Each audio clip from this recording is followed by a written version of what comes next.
हमारा चैप्टर कौन सा चल रहा है प्यारे बच्चों? 3, क्या नाम है? हाँ, परिवहन है ना। चलिए अब देखो बच्चों, हम लोग इससे पहले हम लोग हृदय के बारे में पढ़ चुके हैं। हृदय, मानव का जो हृदय होता है वो कितने भागों में बटा हुआ है? 4 भागों में बटा हुआ है। क्लियर बात है? जिसको हम लोग क्या कहते हैं? आलिंद और सिराएं कहते हैं। ओह सॉरी, आलिंद और निलय कहते हैं। तो आलिंद भी बटा होता है कितने भागों में? 2 भागों में, दायां आलिंद और बायां आलिंद, दायां निलय और बायां निलय।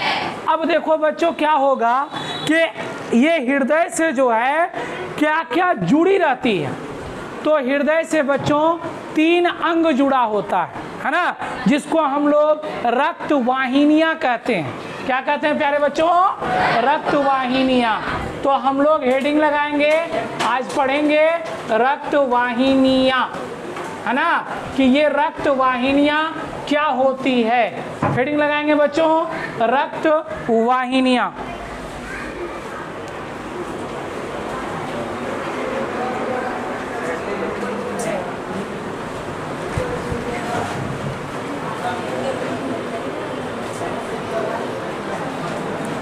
चलिए ध्यान से सुनिएगा प्यारे बच्चों।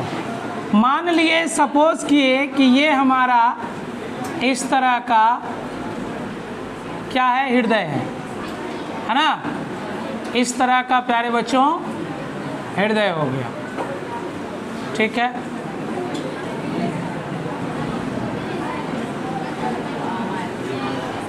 ये इस तरह से इसकी नलिकाएं निकल जाती है ना, ऐसे बाहर ये नलिकाएं निकली भी रहती है इस तरह से। तो बच्चों ध्यान देंगे हम लोग, रक्त वाहिनियां जो होगी वो 3 प्रकार से होगी। कितने प्रकार की होगी? 3। पहला, दूसरा और क्या? तीसरा। सुनिएगा बच्चों, होता क्या है, हृदय जो है अपने से शुद्ध रक्त को, किसको प्यारे बच्चों? शुद्ध रक्त को कहाँ भेजेगा? शरीर को। कहाँ भेजेगा प्यारे बच्चों? शरीर को। शुद्ध रक्त को शरीर को जो भेजेगा, इसके लिए अलग नलिकाएं विकसित है। नलिकाएं का मतलब, वाहिनियों का मतलब होता है नली। क्या होता है प्यारे बच्चों? नली। वैसी नली जिसमें किसका प्रवाह होगा? रक्त का प्रवाह होगा। क्लियर बात है? रक्त एक तरल संयोजी ऊतक भी होता है। कैसा ऊतक होता है बच्चों?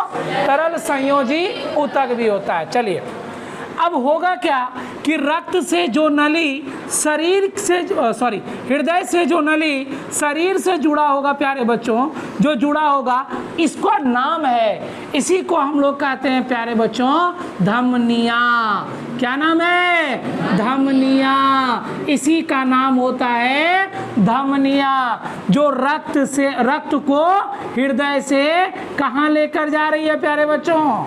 बोला जाए, कहाँ ले जा रही है? शरीर में लेकर जा रही है। उसके बाद क्या होगा? अब शरीर में प्यारे बच्चों पतली पतली नसें होती है। शरीर के अंदर में बहुत पतली पतली नसें होती है बच्चों।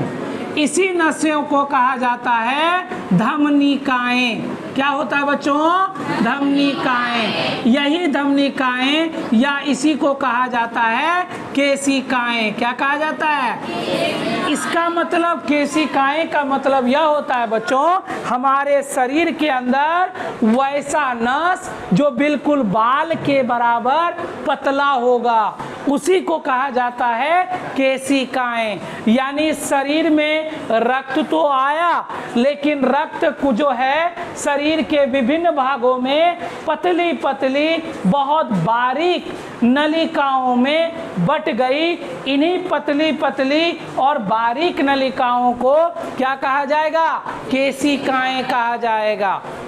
फिर और सुनिए बच्चों, यही केशिकाएं आगे चलकर शिराएं का निर्माण करती है। किसका निर्माण करती है प्यारे बच्चों? शिराएं का।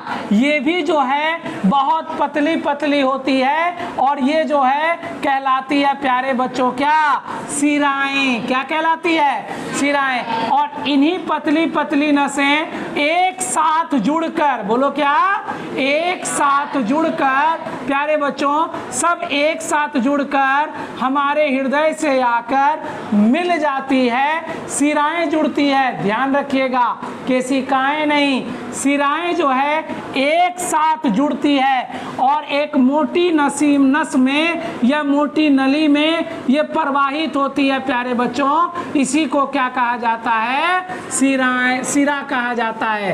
क्या कहा जाता है बच्चों? शिरा कहा जाता है। शिराएं क्या होती है?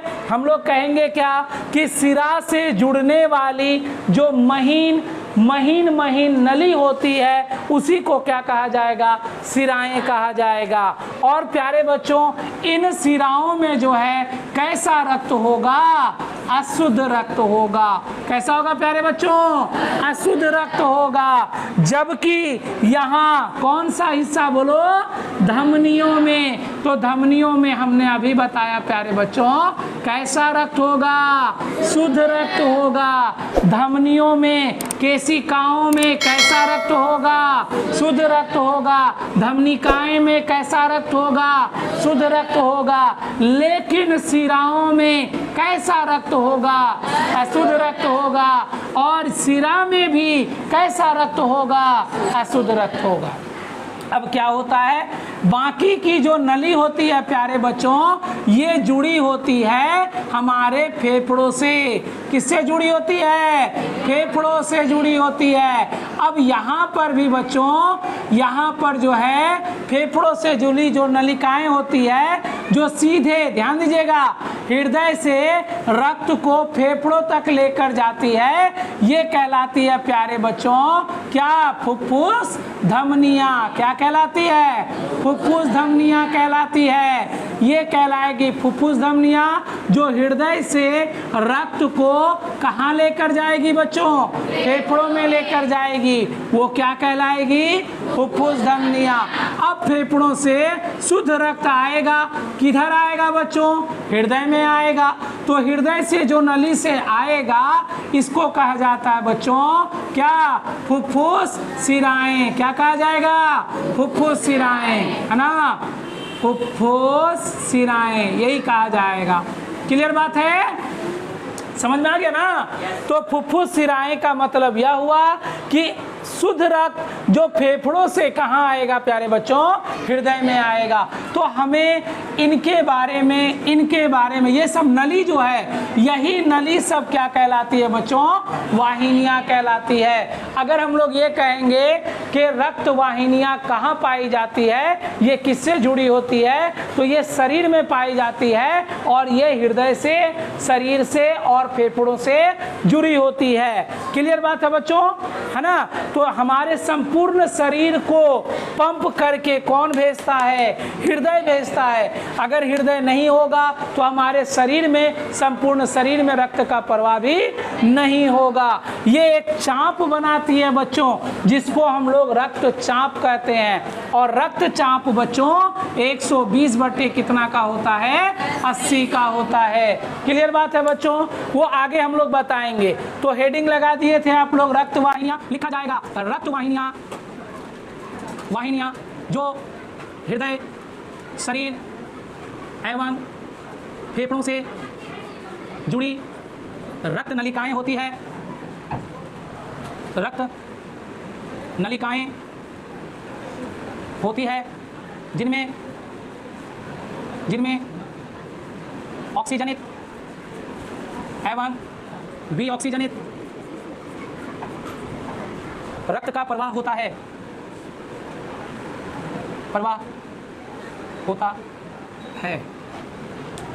लिखेंगे रक्त वाहिनियाँ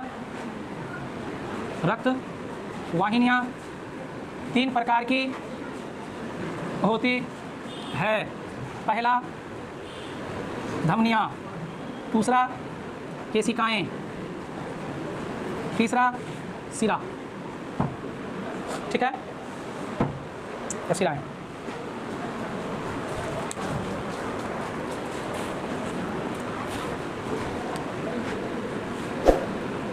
धमनियाँ लिखेंगे, वैसी रक्त वाहिनियाँ, वाहिनियाँ जिसमें कोई कपाट नहीं होती है, जिसकी दीवार एपिथेलियमी ऊतक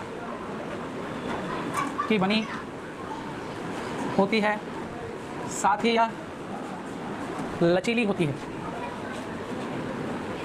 लचीली होती है, ठीक है। चलो, धमनियाँ एक और शरीर से जुड़ी होती है, तो दूसरी ओर फेफड़ों से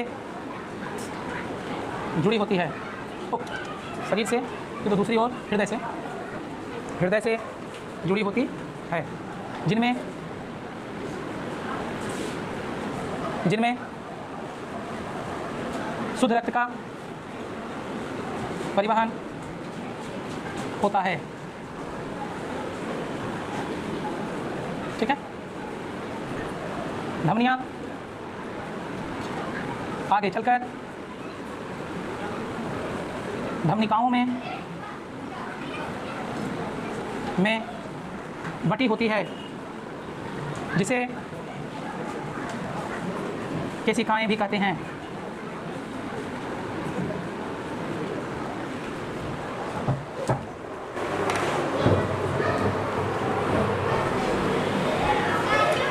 इसके द्वारा ही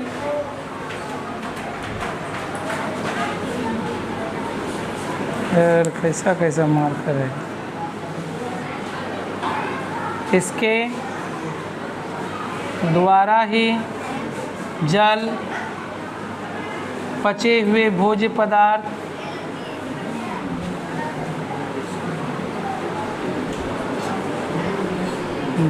पचे हुए भोज्य पदार्थ एवं ऑक्सीजन अणुओं का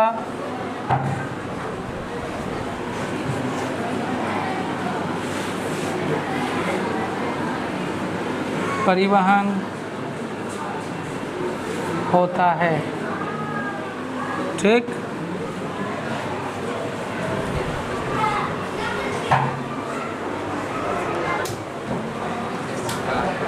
तो याद रखना बच्चों कि धमनियाँ जो होगी और सिराएं जो होगी, अगर धमनियाँ का आकार इतना बड़ा होगा तो सिराओं का आकार जो है, ये जो सिरा है इसका आकार थोड़ा छोटा होगा, ऐसा होगा। यानी अनुप्रस्थ काट यदि देखा जाए, ये वाला हिस्सा नलियों का, तो इसका बड़ा होता है, चौड़ा होता है। किसका होता है बच्चों? धमनियों का।